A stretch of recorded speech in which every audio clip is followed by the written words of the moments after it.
Recording. Okay, great.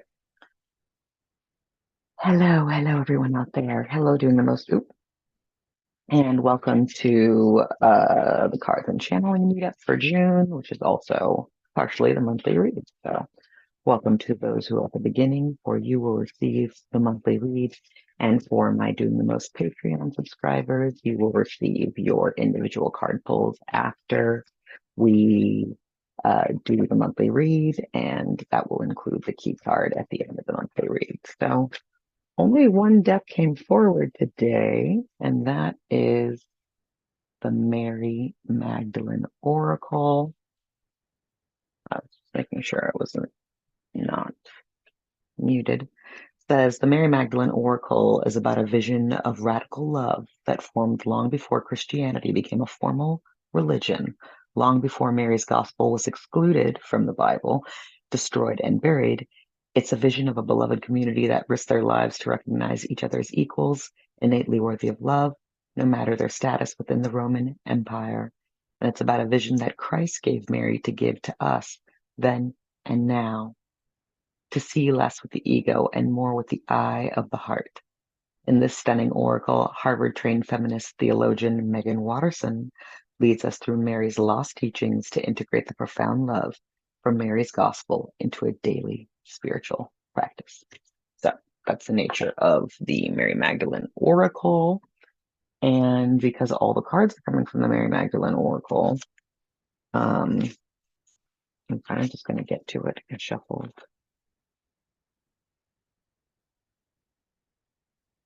What is July's concern? July's opportunity obstacle. Okay. This is July's advantage aversion, and this is July's key card. Okay. All right. The cards are chosen, and as you know, this is a new deck for me, so I'm going to be reading from it in between. Okay. Concern. I'll turn over the key card last. It's not super important right now. Interesting. Okay. So our concern card, what is objectively going to be happening for July, objectively, and that includes, personally, peripherally, whatever. We have the Alpha and Omega. Every ending is a new beginning, and it says the first will be the last, and the last the first. Oh, so sorry. Yes, okay. See the Alpha and the Omega. You see some people gathered there. Then there it says the first will be the last, and the last will be the first. Yeah, never pulled this card from this deck before, so let's get to it. The Alpha and the Omega, every ending is a new beginning. Christ's parable of the vineyard workers describes a man who arrives in a vineyard late in the day, and yet he's given the same amount of pay for his brief labor as those who have been hard at work since dawn. Christ explains that in the world to come, or in the world that already exists invisibly within this one, those who are the last shall be the first, and the first last. Matthew chapter 20, verse 16. This doesn't seem fair, though, or just, and that's precisely what the parable is meant to do. It's meant to get us all caught up in our ego so that we can release it. If we really focus on what's fair according to the ego, we get tied up in feeling as if we're being cheated or betrayed. Let me say that again, because I stumbled over it.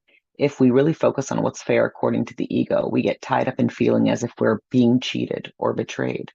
This comes from the ego's fear that there's only so much treasure to go around.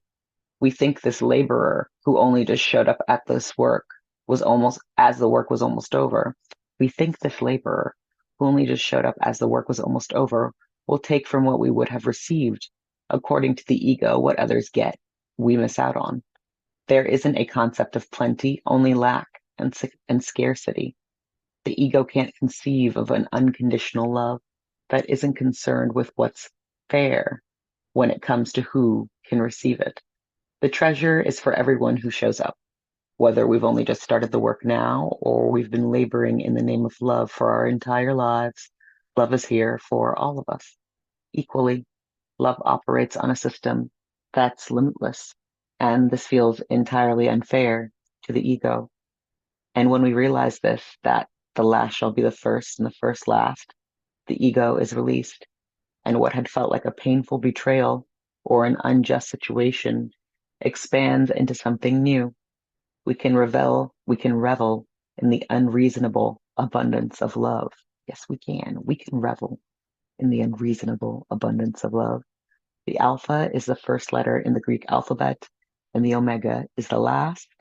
So this is the practice to keep releasing the ego, which means having massive amounts of mercy on ourselves and others. We keep reaching the omega point so we can rise again, which means starting over, going back to the beginning, humble, human, more merciful, more in love. Soul voice meditation. What egoic story can I release right now so I can start again? Hello. And so the soul voice meditation is, what egoic story can I release right now so I can start again? Um, Hello. It's just me, you, and the otter for now, and whoever, and the people who already asked for their cards. But I will read this last part because it's really beautiful. Basically, I've only the Mary Magdalene Oracle showed up for the C.O.A and the key reading for the monthly read. And our first card is the Alpha and the Omega. Every ending is a new beginning. And on the card it says the first will be the last, and the last shall be the first, right? So the description talks about the verse in Matthew that talks about the laborer who showed up late, and Jesus pays the laborer who showed up late the same as the ones who were there from dawn. And the ones who are there from dawn are grumbling about how it isn't fair because that laborer was late to the show. And this is what I like that the deck says. It says, if we really focus on what's fair according to the ego, we get tied up in feeling as if we're being cheated or betrayed. I need your phone. Can you open it to join the Zoom? Let me mute you though. My friend, I'm joining the Zoom. You need mine because my phone is about to die. Oh, you gotta get on. There we go. Okay.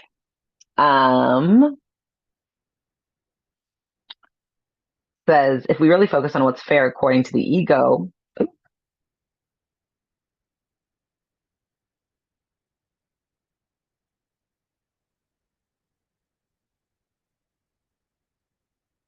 yes. Okay. I thought that's what was happening. Okay. So if we really focus on what's fair according to the ego, we get tied up in feeling as if we're being cheated or betrayed. This comes from the ego's fear that there's only so much treasure to go around. And then this part that says, the treasure is for everyone who shows up, whether we've only started the work now or we've been laboring in the name of love for our entire lives. Love is here for us all equally. Love operates on a system that's limitless. And this feels entirely unfair to the ego. And when we realize that the last shall be the first and the first last, the ego is released. And what had felt like a painful betrayal or an unjust situation expands into something new. We can revel in the unreasonable. I don't know why I keep stumbling over this because it's the best part. We can revel in the unreasonable abundance of love. We can revel in the unreasonable abundance of love. That's the concern. And I like that actually, because a part of releasing the ego is more love, meaning like you allow yourself to identify with more of what you perceive to be outside of you or not you or opposite you. And so you get rid of more of you. Okay. You get rid of more of you and you add more of unconditional love, which is just, in my opinion, consciousness awareness, the atom, the nature of existence itself is unconditional love. What it is not is what does not identify with it. So, but I mean, what it is not from the perspective of what doesn't identify with it is what doesn't identify with it. From existence's perspective, everything identifies with it because it is everything. So when we see this as the Alpha and the Omega, as the concern card for July, it's really like,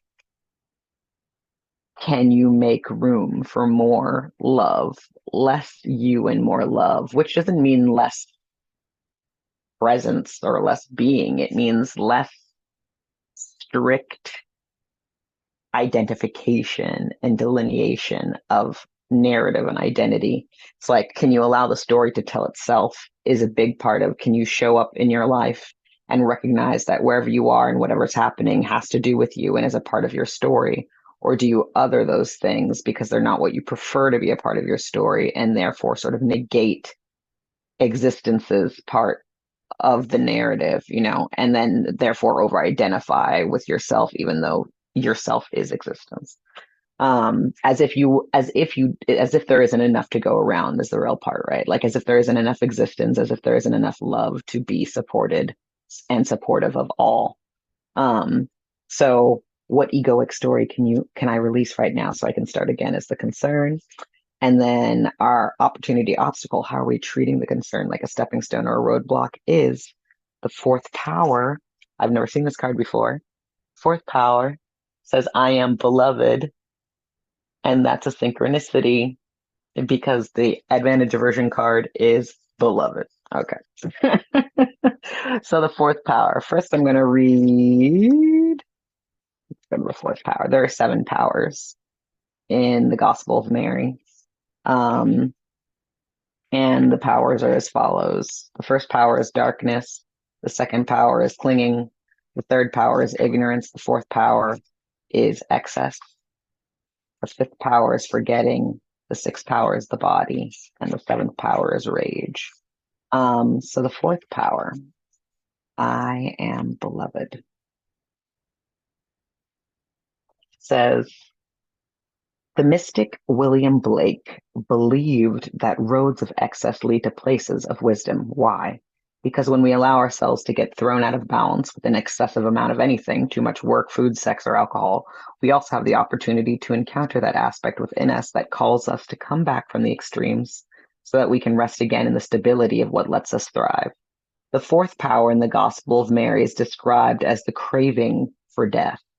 And after Christianity was institutionalized in the 4th century, the fourth power was referred to as gluttony. The excess is seen as a death wish. However, it's often deeply unconscious. It's a compulsion, something we feel compelled to do, and that we do not know how to stop, to change. A habit, right? A habit that is not acknowledged, therefore is not a routine. It's unconscious. Within Mary's gospel, the power of excess is not a sin. It's not a demon. It's simply a power. It's a power of the ego. Like the other 6 powers that I mentioned are also powers of the ego that can derail us from what the soul has come here to do. Often we treat ourselves in ways we would never dream of treating someone else. Often our fear of not having a purpose, of not making some sort of contribution with our brief lives, leads us to sabotage any chance of doing so. When we remember that we are as beloved as the friend we want every good thing to come to, we are as beloved as the partner we adore, we are as beloved as the child that brings us joy just by breathing, we are as beloved as those we love so fiercely around us, it becomes less and less possible to be excessive with this body because we remember that the body is the soul's chance to be here. When we remember that we are beloved, we want to spend what little time we have here simply sharing the love we are. We no longer need to dance around the fires of love. At our core, we become it. And we can tolerate that much light, that much love, because we know it's not separate from us. Soul voice meditation. What does it feel like to repeat inside the heart? I am beloved. I am beloved. I am beloved. It's so funny too, when it says we often treat ourselves in ways we'd never dream of treating someone else.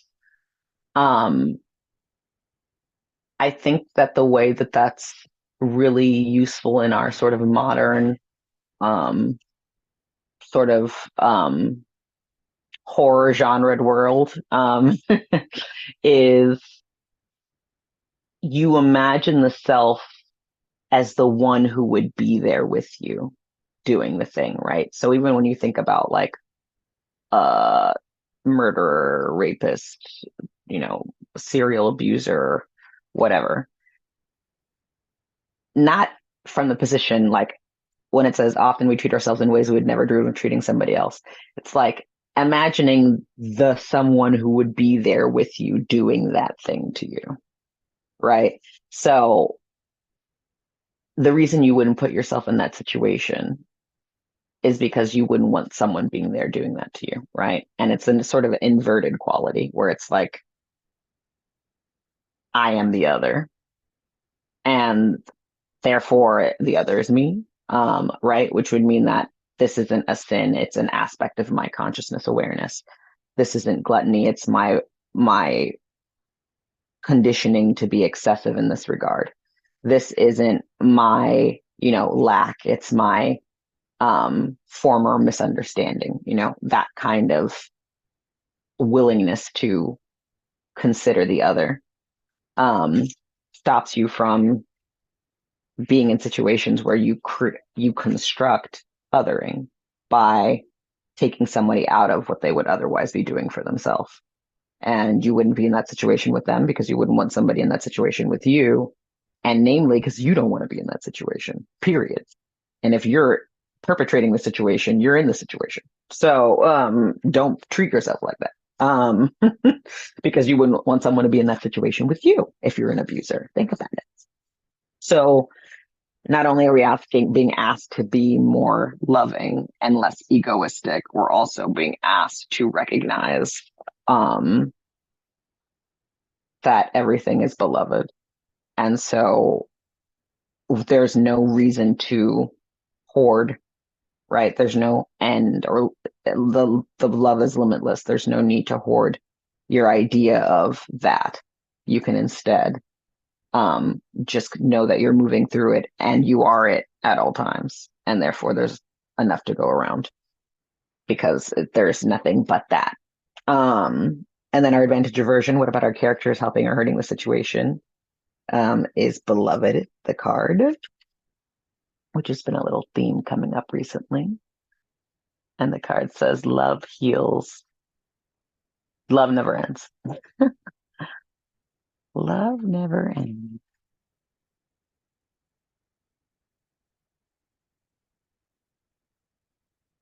The beloved, in my experience, is not a love that can be contrived, meaning we can't force anyone to become beloved to us. It's a love that's gifted. It's a love that comes from within. Mary and Christ, in my deep belief, are beloveds. A beloved relationship moves along a different timeline or outside of time altogether. There are relationships that move along a linear trajectory. We meet, we work to get to know each other, we build trust, we grow the love and friendship over time. A beloved, though, is remembered. The relationship doesn't feel linear. It's as if this person is someone we have always known. It's as if some part of us that could never be pointed to or even named precisely is now whole simply from the presence of this person restored to our lives. We feel seen, we feel known. And it's not a love, and it's not a love that's earned. It's just there as if we were born with the capacity to recognize it, as if we were here on this earth in order to meet this beloved incarnate. We can only recognize the beloved from within us. We know when this other person has entered our lives because of the massive shift that happens internally. And though we cannot force or manipulate meeting this beloved, we can, right now in this moment, cultivate what it feels like to be fully loved. Death cannot separate beloveds. The form of the relationship radically shifts, becomes subtle rather than incarnate, but continues to grow and increase after death. Beloveds cannot be separated in death from each other because they are not separate from each other in life either. A beloved can never leave us because the beloved exists primarily within. We can give ourselves now in this moment the love we hope to one day live into, the love that brings forth more of the truth of who we already are. A beloved is also who we can be to ourselves. When we love ourselves unconditionally, we create new potential, new life, and exponential hope. Love only ever increases from within us. Love is what never ends. Soul voice meditation. How can I love myself unconditionally in this moment? It's interesting. I mean, okay, whatever. July is also obviously crab season, home season. Home is where the hardest season, and I mean, really, cancers are the kinds of people who have beloveds, right? Because crab has the things that it keeps to itself, and beloved is one of those things. I've dated enough cancers to know, okay? But at the same time, I think that what's interesting about that being the advantage of the aversion is like one recognizing, of course, the things that we reflect upon, the people that we companion, the ones that we love are our beloved, but like there's no having a beloved without being a beloved yourself.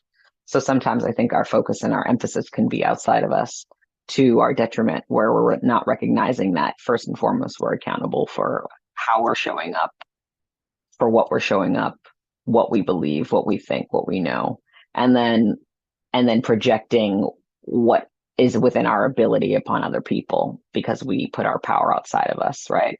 Um, but once you start treating yourself like the beloved, as it says, then you recognize you're the beloved in all, right? So it's like you don't wait for someone to do something that you want done.